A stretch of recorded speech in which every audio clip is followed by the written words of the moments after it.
तो सभी से, सभी चुने हुए प्रतिनिधियों से, सभी ऑल इंडिया सर्विस के अधिकारियों से और सभी विधानसभा के सदस्यों से भी चर्चा की जाए। इसलिए 2019 में हमने इसका व्यापक कंसल्टेशन अगस्त महीने से शुरू किया था और 2019 सितंबर में सभी राज्यपालों, मुख्यमंत्रियों, उपराज्यपालों और प्रशासकों को पत्र लिखकर सुझाव मांगे गए। जनवरी में देश के मुख्य न्यायाधीश, सभी हाईकोर्ट्स के मुख्य न्यायाधीश, बार काउंसिल्स और विधि विश्वविद्यालय को पत्र लिखकर संसद सुझाव माने गए। ये सुझाव आने के बाद 2021 में मैंने स्वयं सभी सांसदों को पत्र लिखा और सुझाव मांगे।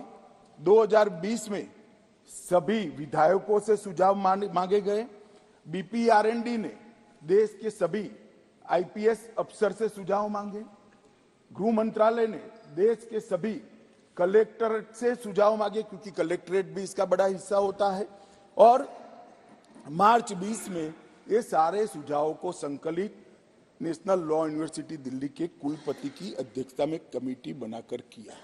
और उसके बाद लगभग 18 राज्य, 6 संघ राज्य, सुप्रीम कोर्ट और 16 उच्च न्यायालय, 5 न्यायिक एकेडमीज, 22 विधि विश्वविद्यालय, 42 संसद सभ्य और लगभग 200 के आसपास आईपीएस अफसरों ने अपने सुझाव मुझे भेजे।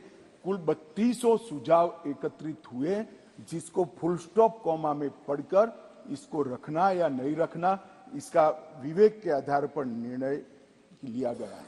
और पूरे तीनों कानूनों को मैंने स्वयं लाइन बाय लाइन नहीं, फुल स्टॉप कॉमा में पढ़ा है। 58 सीटिंग मेरे 158 सीटिंग मेरे खुद के हुए हैं सुझावों को आमेज करने के लिए और कानूनों को पढ़ने के लिए। और ये सब कर हम ये कानून लेकर आए थे।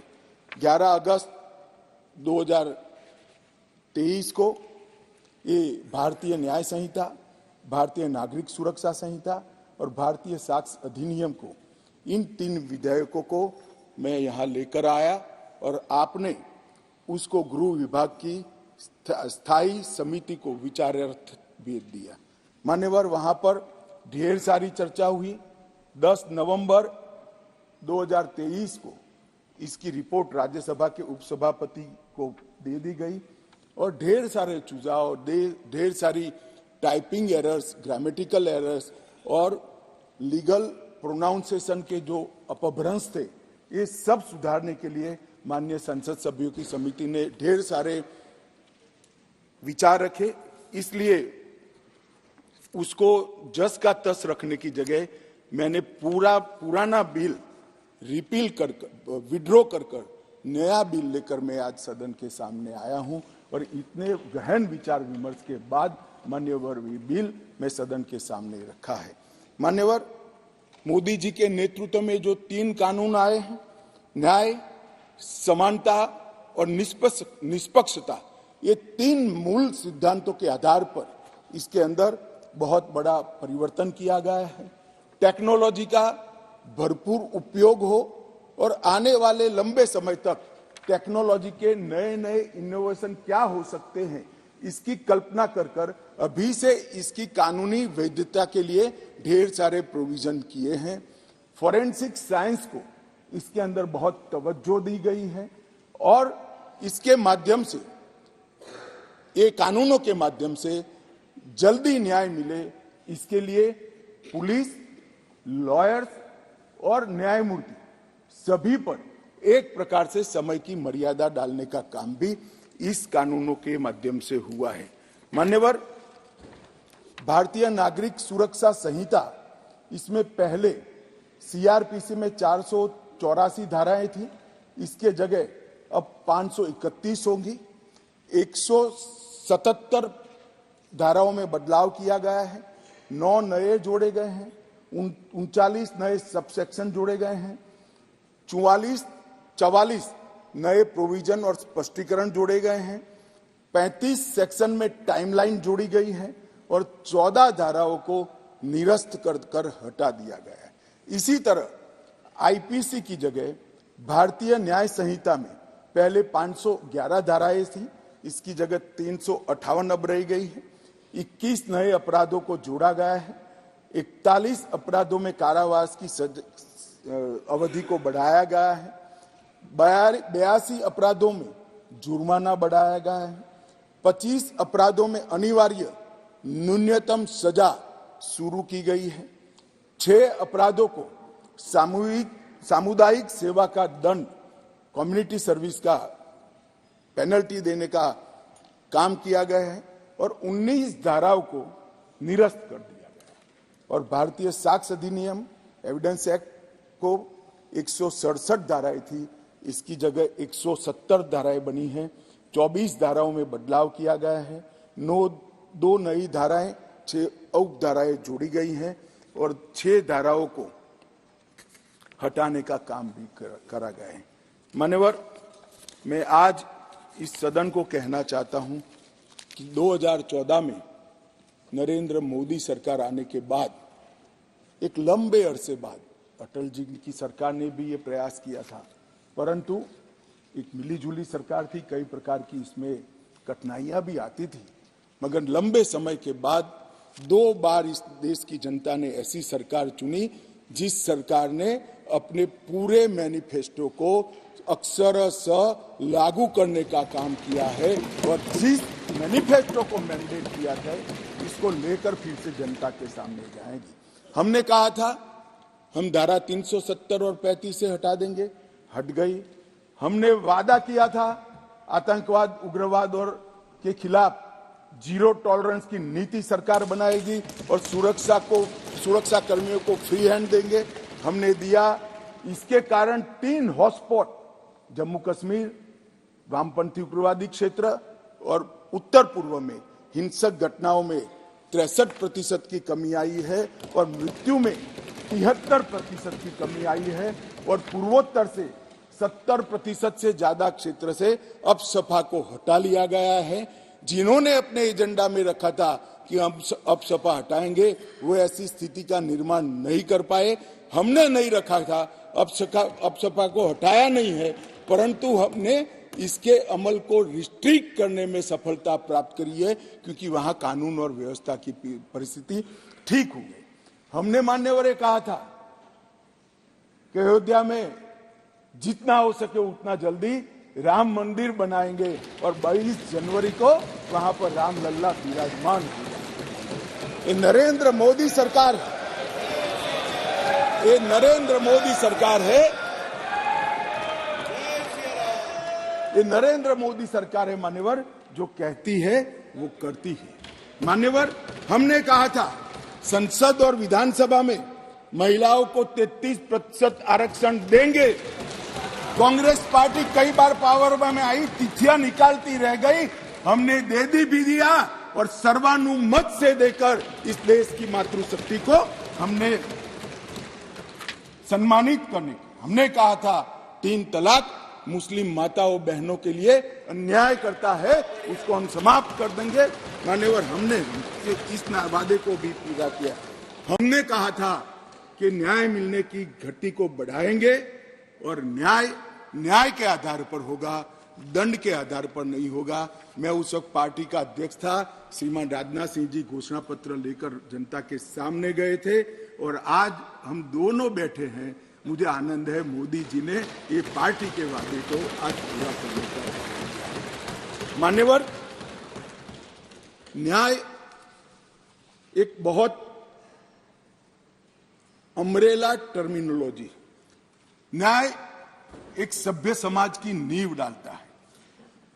हमारे संविधान ने राजनीतिक न्याय, आर्थिक न्याय, सामाजिक न्याय, न्याय की कई परिभाषाएं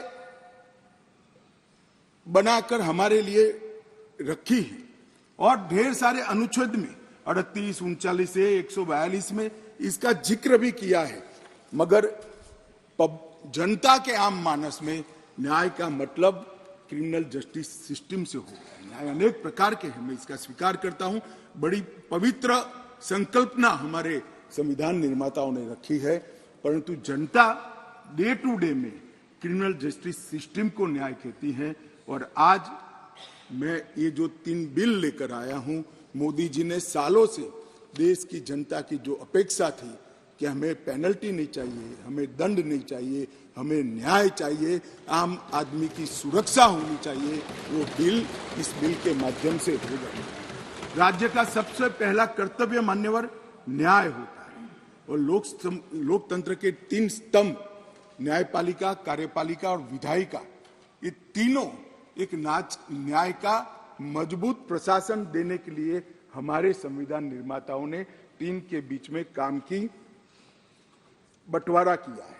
और आज पहली बार तीनों मिलकर दंड केंद्रित नहीं परंतु न्याय केंद्रित क्रिमिनल जस्टिस सिस्टम लेंगे। आपकी अध्यक्षता में ये न्याय यहां पर कानून बनेगा, इसका इम्प्लीमेंटेशन कार्यपालिका करेगी और इसका बाकी रहा हुआ इम्प्लीमेंटेशन न्यायपालिका करेगी। ये तीनों अंग इकट्ठा होकर इस देश में भारतीय विचार की न्याय प्रणाली को प्रस्तापित करेंगे। और न्याय, जैसा मैंने कहा, एक अम्ब्रेला टर्म है। न्याय कहते हैं तो बहुत बड़े समुदाय के प्रति होता है। इसमें आरोपी और विक्टिम दोनों आ जाते हैं और दंड कहने पर केवल आरोपी की तरफ ही देखा जाता है। तो संतुलन बनाते हुए नए कानून में लेकर आया हूं। यहां पहले दंड देने की सेंट्रलाइज सोच वाली कानून थे, अब विक्टिम सेंट्रिक जस्टिस इसका यहां पर उद्भव होने जा रहा है। ईज ऑफ जस्टिस को सरल, सुसंगत, पारदर्शी और जवाबदेही प्रोसीजर के माध्यम से साकार किया गया है और एनफोर्समेंट के लिए निष्पक्ष, समयबद्ध, evidence based speedy trial, court तथा प्रिजन का इससे बर्डन कम होने वाला है और कन्विक्शन रेशियो भी इससे बढ़ने वाला है। मान्यवर, कई लोगों ने अलग अलग सुझाव करे हैं। पहले मैं बिल के बारे में बताकर इसका जवाब दूंगा।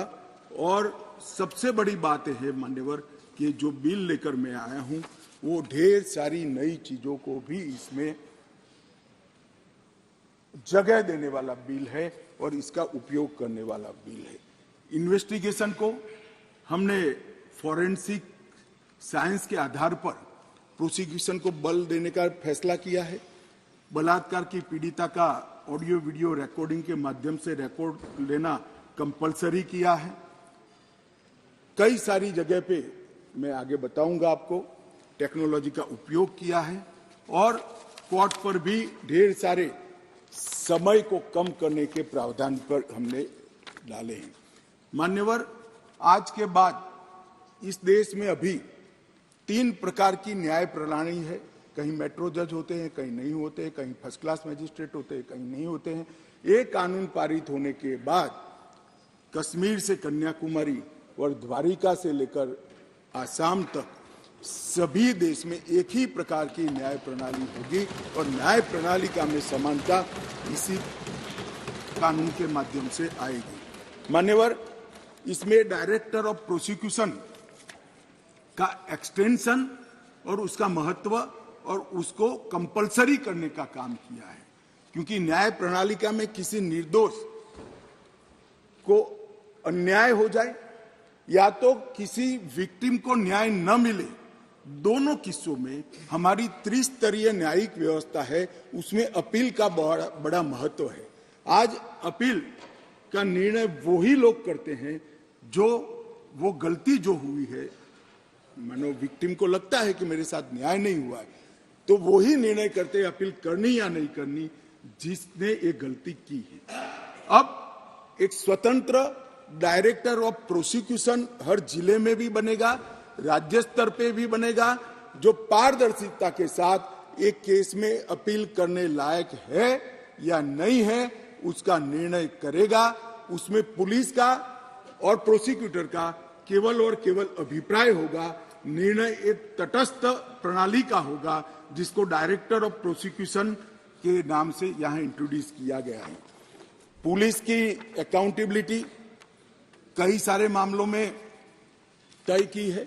जैसे इस देश की अदालतों में हेबियस ढेर सारी होती है, परिवारजन जाते हैं, हमारे सगा संबंधी कहाँ है हमें मालूम ही नहीं है, पुलिस कहती है हमारे पास नहीं है। अब तय कर दिया है गिरफ्तार व्यक्तियों की सूचना अनिवार्य रूप से हर पुलिस स्टेशन पर रखनी पड़ेगी और एक पुलिस अधिकारी को इसके लिए जिम्मेदार करना पड़ेगा।